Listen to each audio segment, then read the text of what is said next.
Okay, so looks like my first schoolboy error.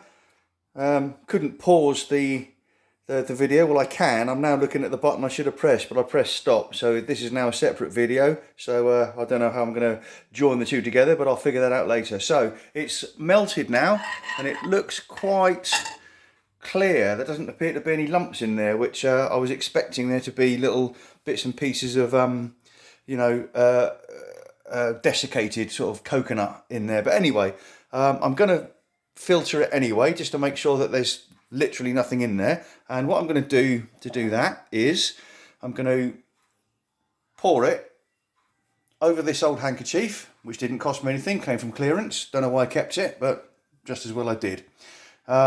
Into a jar from the recycling bin. And then I'll probably even use the hanky to get the filtered juice into the leather belt, but we'll get to that in a minute anyway. So let's give that a go, see what happens. Okay, so let's just turn that round a wee bit. Okay, right, here we go.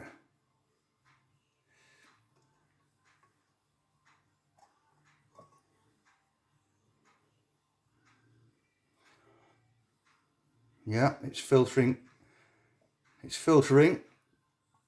slowly through there.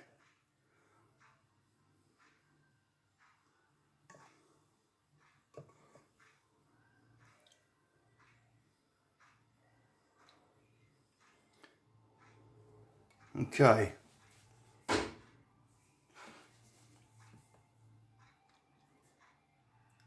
So just give that a second to go through. Although it doesn't look like there's certainly no lumps in there, so that might have been a wasted couple of minutes. Well, it's not really wasted, is it?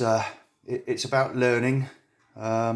So if you are going to use 100% pure coconut oil from this brand, from your local neighbourhood supermarket, Sainsbury's, you don't need to filter it, as it turned out. So couple of, I don't know, little tiny residual bits in there, but not, I wouldn't have said that that would be a massive problem. I don't know if you can see that. Yeah, couple of little tiny. So I don't know, maybe not. Let's what I might have to do is have a little practice and see if I can do it unfiltered, see what result I get from that, but that'll be maybe another video. Okay, so I'm just going to pause it now I've learned which button it is, while I go and find the belt, and then we'll crack on. Okay, right, set up, ready to go. So let's get started.